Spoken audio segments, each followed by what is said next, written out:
Hello kabayan, kung nakita mo ang video na to, well, meron po akong i-share sa inyo na isa pong opportunity na kahit nasa ibang bansa ka, pwede kang kikita pala sa Facebook at sa TikTok mo.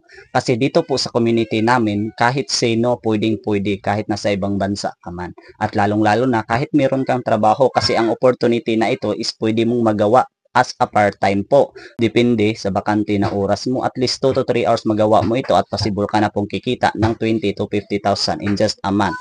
Ang gagawin lang natin dito is maging connected lang tayo sa sistema namin sa copy and paste system. At dapat lang meron kang cellphone at stable internet connection dyan.